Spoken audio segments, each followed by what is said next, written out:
been sold the idea that financial independence is all about some number on your account statement, or even worse, that you don't qualify because of where you started out. That's just not true.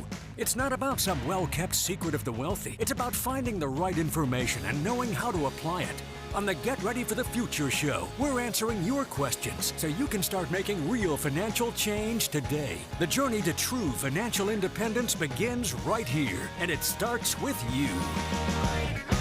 And welcome into an all-ladies edition of the Get Ready for the Future show today. I am here with Lexi Newbern from the Hot Springs location on your Get Ready for the Future show debut. Yes, it is. Yeah, Lexi, I'm so excited to have you join me. Lexi and her husband Joel have been on the GenWealth team for 9 years, and as I said, they run our Hot Springs office. They're over there joined by Bryce Potter, handling administrative responsibilities for them. And I'm so excited to have you on the show today. You know, earlier in March, we had International Women's Day, and then coming up, before too long, we're going to have our second annual Enrich event. This is financial confidence for women, and we really enjoyed the event last year. I want to talk a little bit about that and then tell people about when it's going to be and how they can get registered. So, Lexi, what were some of your takeaways last year? It was just such a neat event overall, just to see all of the women gathered from different stages of life, which was really neat to get together. And we talked about financial issues in different stages of life and addressed some of those, and had some Q&A. And it was just really neat to see women taking charge or feeling powerful in their own financial future. So I loved seeing that. It being enriched in their financial education. I tell you, one of the things I enjoyed the most is we had such a wide age range there. We had people who were ladies who were in retirement, and we had ladies in their early 20s. We had single moms, we had married moms, we had, everything you could think of as far as what was represented in the room. And I think it was just a really good time for people to come together and learn together, and also just encourage each other, because one of the things we saw is, when somebody would ask a question, you would see other people in the room, other ladies nodding their heads going, "Oh yeah, I'm glad she asked that." So the struggles that you're facing financially as a female, I guarantee you other females are having those same struggles. So we are excited to share with you again this event coming up, Enrich Financial Confidence for Women. This is going to be this year on Saturday, April 26th at 9 a.m. Saturday, April 26th at 9 a.m. If you'd like to join us for this, all you need to do is go to getreadyforthefuture.com/academy, and you can sign up for the event there. And I would really encourage you to come out, because one of the other things we didn't mention was the food. Oh, it was amazing. The food was fabulous. Like, so if you're going to have a girls' time, we had great food. It's part of the thing. Yes. So yes, absolutely. Yes. So plan to come and join us for that. And today we have focused on some questions that are, for the most part, specific to women. So we're going to start first with this question from Gabby from Little Rock. Gabby says, "I'm 34 and a single mom. I'm trying to figure out how to juggle retirement savings with taking care of my kids for shorter term needs. It all feels a little overwhelming. How would you recommend getting started for retirement planning?" Well, Gabby, first of all, thank you for your question. We appreciate you taking the time to get that into us. And it absolutely is overwhelming. Lexi, you and I have never been in the single mom position. We have team members here who have. But even being a mom and dealing with all of this can be very overwhelming. You're very much in that mode these days. I am very close to this age, and I have 3 kids, and I agree. It is overwhelming with the needs you have now, trying to plan for retirement, and I can imagine even more so as a single mom. Yeah, so just the time balance is a big deal, but you focused here to ask about juggling retirement savings with taking care of some of these other needs. So let's start with thinking about what you can control. So, Gabby, it's really important to just think about what is within your power to have control over and to change and adjust. And one of those is spending habits. It's so important to look at what you're doing with just step back, like it's not your budget and your cash flow that you're looking at, and look at where your money is going and think about, is that to the highest and best purpose, even if it's something you enjoy. Or many times, I don't know about you, Lexi, but when I get frazzled, I want to spend money on things to make me feel a little bit better. Retail therapy is a real thing. It's a thing. And it is a struggle to keep in check for some people. I'm one of those people. So definitely helping yourself out by setting a budget and saying, you know, yes, there are things that I need. There are things that we're going to want to do. Having your priorities and your spending habits with what you can control, starting with those, and then, you know, adding in the extras as you can. That's really important. But just having a plan for the spending is really going to help with that. You know, I think it's important for us to understand how easy it has become for us to spend money. As an example, you know, when our moms were our ages, there was no Amazon. Right. There was no, ooh, I sure would like to have a new blouse by Friday. Let me go on the computer at midnight and click and have it sent to me and it'll be delivered and all the things. That didn't happen. And so we have a lot more opportunities and challenges, a lot more opportunities to spend money than what previous generations did. And so we have to be more in that mindset of kind of some checks and balances on whether or not it's really the right time to make that spending decision. Another thing, Lexi, is emergency savings. This is just so critical for a single parent of either gender, for a single parent to have that, because you're in a one-income household. And so you've got to be sure that those things are in place. You want to talk a little bit about having an easy button whenever possible? Definitely. So getting started with a retirement planning, moving to that part of your question, an easy button, starting with your employer savings plan. So if you have a employer sponsored plan, like a 401k, a simple IRA, something like that, that's an easy place to start. You feel that a little bit less because it comes out of your paycheck before it hits your bank account. So you can kind of set that and forget it. That is a great place to start. Also, you can, set up a Roth IRA contribution to, again, come out of your bank account when your check hits. So that's something you don't miss as much. So that is an easy place to get that started. And I would say just also take the opportunity to educate yourself financially every time that you can. We provide a lot of education. I'm not saying that it all has to come from us, but to just give you some examples, we have podcasts regularly. We have workshops. If you have other people who can keep the kids, that would allow you to attend a workshop and to be able to gather financial understanding, because the more you know, the more you grow. And it's so important when all of this rests on you. I believe that education provides a great deal of relief to know, okay, I understand what's going on. Yes, I have some challenges, but I understand what they are and how to get through them. So move yourself forward educationally with regard to your finances as well. Definitely. And what else would you say is important to focus on? Another portion of the employer sponsored plan, you may have a match out there. So that is another way to really fast track your retirement savings is, get with your HR person or your employer and say, hey, what are my options on a match? How much do I need to put in to get so much from you? And maximize that if you can. If that works in your budget to maximize that, that is another quick way to really ramp up that retirement savings. You're getting the free money from then on top of yours, and it can grow even faster.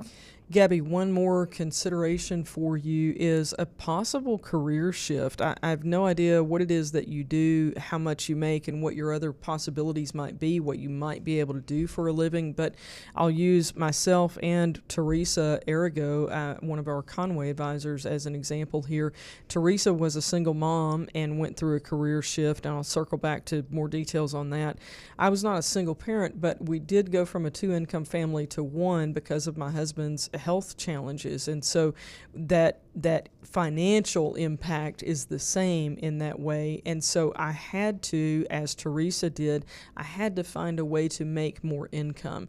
That might look like a second job, and I understand that adding hours while you've got the kiddos at home, I get the challenge of that, but it might look like a shift to a different career path entirely, which is what Teresa did.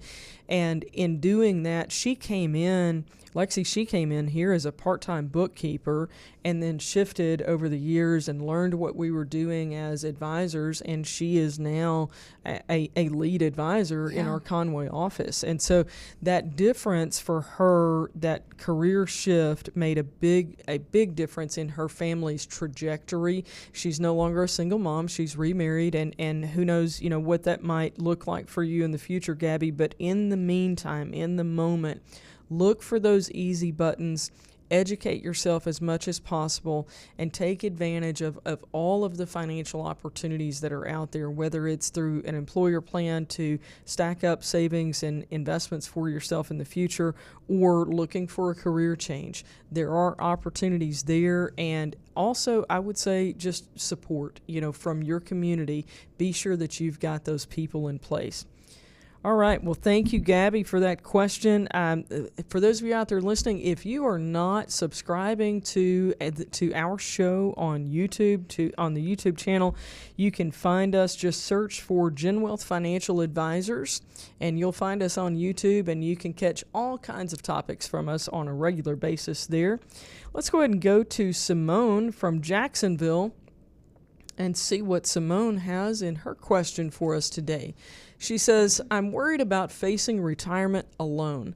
My husband is in poor health, and he's always handled the finances. How do I prepare for life after work by myself? Well, that's a deep question. In fact, when we read this in our time, just kind of discussing it ahead of time, the immediate response was that's a heavy question. But, we all know at some point, one of us is going to be facing retirement alone. Right. The question is, how soon in retirement, and which spouse are we talking about? So let's talk about where Simone might start. Definitely with education to help you prepare for that situation. Again, our Enrich event would be a great place. If you're looking to get some more information on how retirement planning works, what you can do to prepare yourself, that's definitely the goal of our Enrich events, is to help women take charge of the financial aspect of their life with their husband or alone, and get more confident in that. So you can look at, preparing your home for husband's care while having surplus income. So look at what that may look like while you have more funds now. Make a plan of what can we prepare for if that were to happen in the future. So as an example, if you anticipate needing a wheelchair ramp, then is that something that you could do now that maybe you wouldn't be able to cash flow later, but you can currently? And that's just one example of many. But really take a look at your home. Are there repairs that need to be made? Are there things that need to be adjusted depending on what his health situation really is? Are there things that would make life easier in the future that you might be able to handle now? And is it possible that he might need in-home care? Again, some of this is dependent upon the type of health situation that he's facing, but if that's a possibility, then is there someone in your family who might be able to help with that, maybe while you're still working, or is that going to fall to you? It's probably, in his situation, it's probably too late, since you've said he's already in poor health. It's probably too late to add any long-term care coverage, but we want to be sure that maybe even for you, that you consider that. It may not be something that fits in with the budget, and if not, that's okay, but you want to make an intentional decision, and don't forget about your future as you're facing his health challenges as well. So let's talk a little bit, Lexi, about financial education.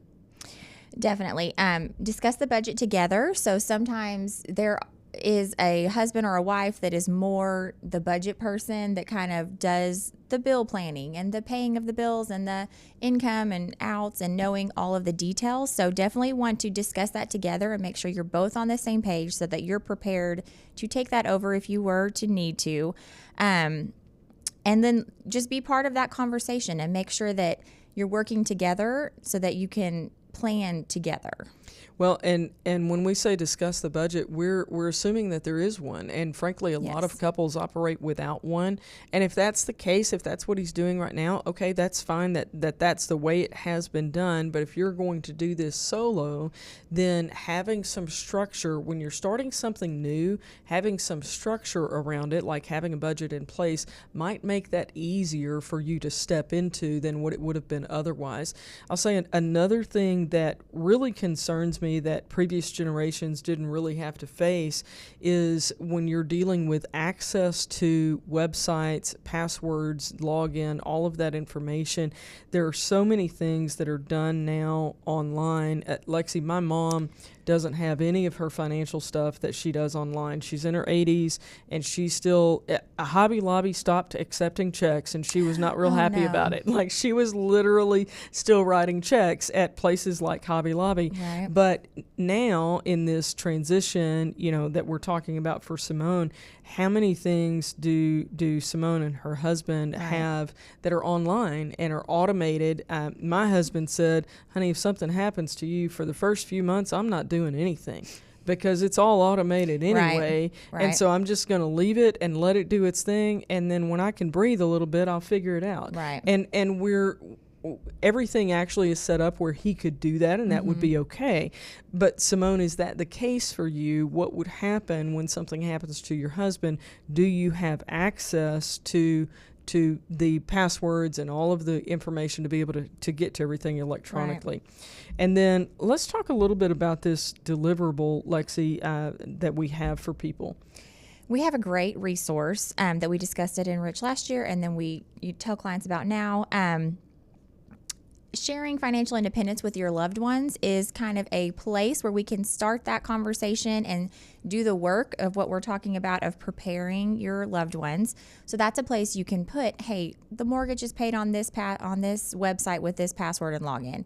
This is when it comes out of the bank account, or these are my logins to these things. You can kind of start talking together and working through that to get a plan together to be like, if one of us is not around, here's where everything is. So that is a good thing that we can help in that conversation and provide some value with that. I'll tell you, this is something, I know Simone is coming at this from a spouse vantage point, but this is something that I review with my mom once a year for all of her stuff. And again, she doesn't have logins, but even just, what insurance do you have in place? Right. Where is your pension coming from? What bank accounts are there? All of those things, so that if anything has changed within the last year, we're spending time together to document that, so that when something happens, that we have, as the next generation, we have that information. And Simone, the same for you as the spouse, to just be prepared. And then I think it's very important, Simone, for you to find an advisor while you are still together as a couple that you're comfortable working with later on. It may be that your husband works with an advisor, maybe you don't, maybe neither of you have one currently, but you need to be able to make that transition into being single with an advisor alongside you, and it's so much better if you have that relationship in place ahead of time. So let's talk a little bit, Lexi, about planning for current and future situations. Yeah, definitely. And I think again, a way to start the planning is, like you said, to meet with an advisor. We've had several clients that come to us as couples, and then one of them has passed away. Yeah. But everybody was on the same page prior to that, and they felt so much comfort knowing that, hey, this is all taken care of.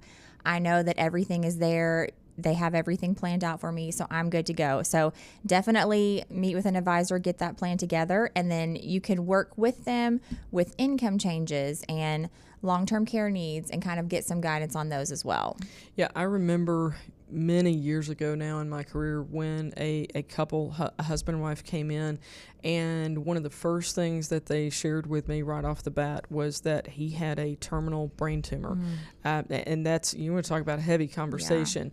Yeah. But there's actually some beauty in knowing that, because it's not like he's here today and gone tomorrow unexpectedly. Right. We all knew. And so they were able to come in and have those conversations very intentionally. And she's still a client today, and she early on, before she had been on her own for very long, it was so important to her to be able to reflect back on those conversations that all three of us had had together, and she was not questioning what would he have wanted, what would he have thought about this. She knew what he would have wanted and what he thought. So that was a good transition for her to be able to do that with him.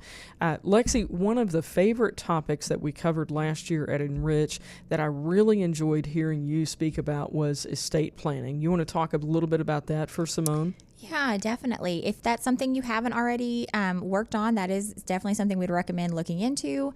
Estate planning is, again, just preparing your estate for one or both of you to be not around to make those decisions. So planning that together beforehand also provides a lot of comfort and can have those good conversations and get on the same page and get it all in writing so that later on you don't have to focus on that. It's all taken care of. So that is something that really we encourage all of our clients to look into. You know, one of the things that you can do this part without even going through the estate planning process, but one of the things that we often see is the need to update beneficiaries and ownership of various assets.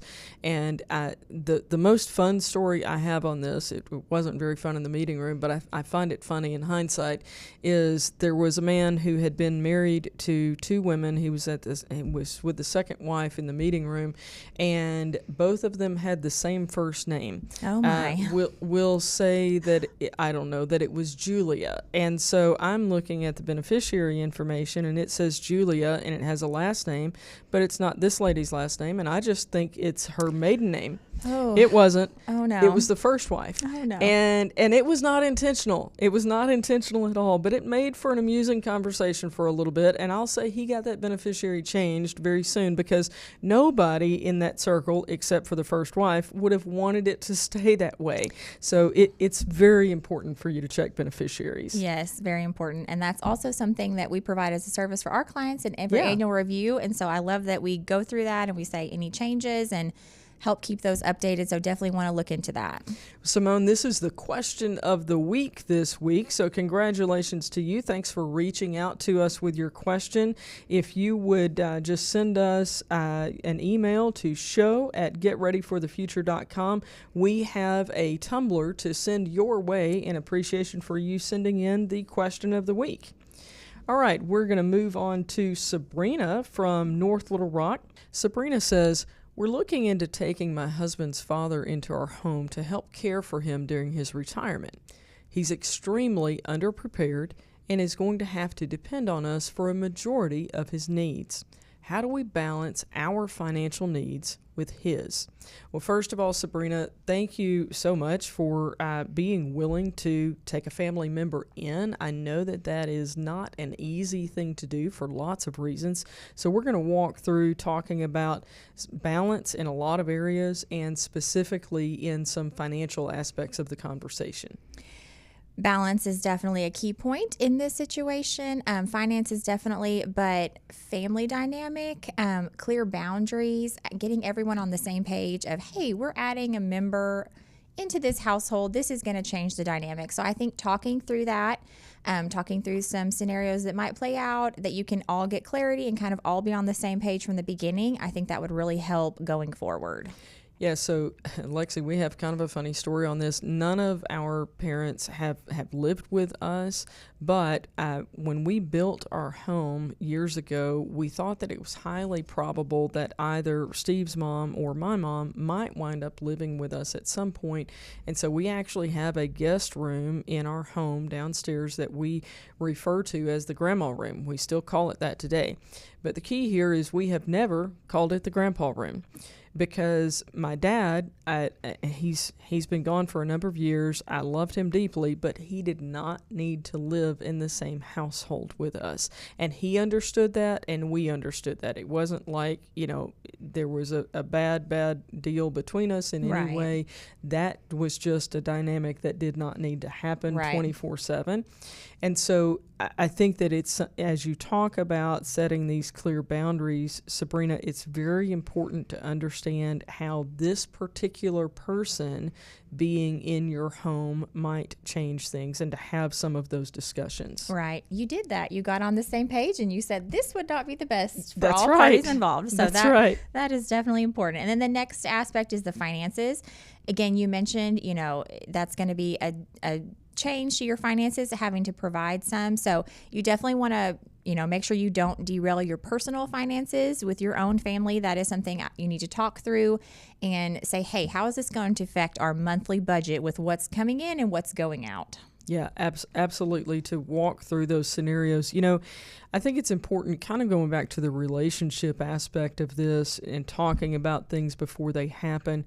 You need to talk about financial challenges before they happen as well, because that is going to be part of this dynamic. When you say that he is extremely underprepared, I have to assume that that is underprepared financially and probably in several other areas as well. So if he is underprepared financially, then that means there is going to be a drain on your current family, your current household financially, and you have to be able to draw a line in the sand on how far you're willing to go to help and assist. And that sounds heartless. I don't intend it that way at all, but the reality is you can only allocate the dollars that you have. If you don't have enough dollars to do everything, then decisions have to be made. And I think it's very easy for people, when they're being assisted financially, to fall into, well, you helped this one time with $1,500. Can't you help all the time with $1,500, or whatever the example might be? So just be sure that you don't fall into a pattern and that you do keep that line of communication open. Lexi, let's talk a little bit more about budgeting and where people might be able to go to get some help on this. Yes, we have the Spark Wellness app. I think we've got a graphic coming up here, I think, that we're going to see here. So the Spark Wellness app, this is an app that you can get on your phone to help you with budgeting and to be able to walk through, this is how much money is coming in, and this is where it's going. And frankly, I think the presence of a budget can help you alleviate some of the financial maybe arguments and disagreements in the home, because everybody can see, look, money in, money out. This is how it works. Exactly. And a part of that is also your emergency savings. So if you're adding another person, you're definitely going to want to beef up that emergency savings, because now you are caring for more people, more things can happen that you're going to be relied on. So definitely want to increase that emergency savings if you can. So if you were joining us online, you saw a graphic there of what the app looks like. Just go and get this app. I love at the beginning of this, Lexi, it goes through a bit of a personality assessment. It's great because I have a friend who's very social. Like if he's at a party, you're going to know it, and everybody in the room is going to know it. And he walked through the questions, and it said, "You're a social butterfly." And then another friend of mine did it, and he's very much a business person, a young entrepreneur, and it called him a mover and shaker. And so I was like, well, it nailed both of them. And you go, why does that matter on a budget? You relate to your money based on personality, at least in part. Right. And so the app interacts with these two people differently based on those personalities. So go find the Spark Financial Wellness app in whatever you have to download your apps. Go to that resource and download the app and get started on your budget. There's not a cost for the app, so you don't have to put that in your budget, but it will help you after you get into it. With about 3 minutes a week, you can keep up with your finances. So Sabrina, I think that could be very helpful for you in this journey. Again, to our viewers out there, our listeners on the radio, if you have not subscribed to our YouTube channel, be sure to do that. We have exclusive content that you can only get on YouTube, so be sure that you search for GenWealth Financial Advisors, and you can keep us up with us there as well. I think these questions were amazing, and we touched on many different topics: estate planning, family dynamics, budgeting, getting started, nearing retirement.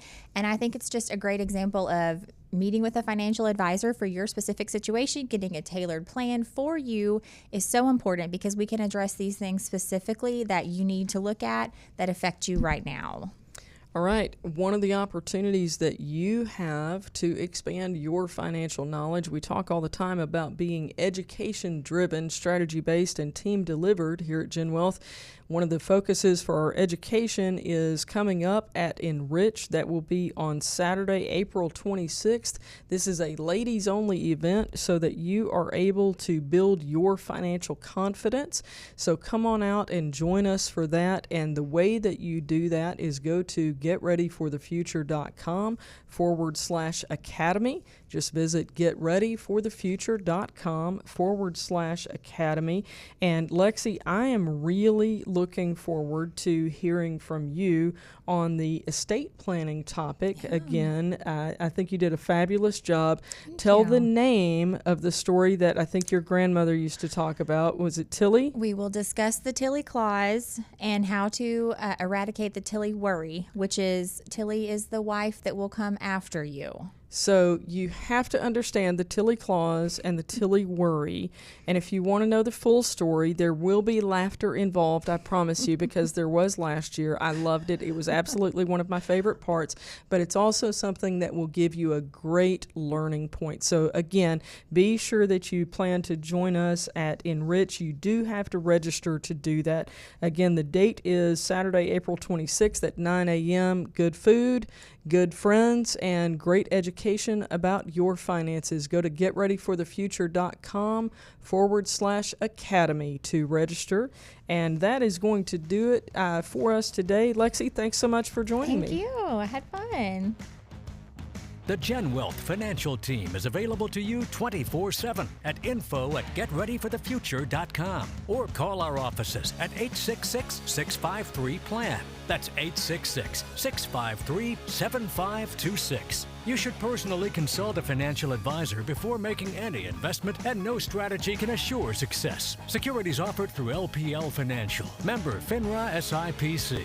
Investment advice offered through Independent Advisor Alliance. Independent Advisor Alliance and Gen Wealth Financial Advisors are separate entities from LPL Financial.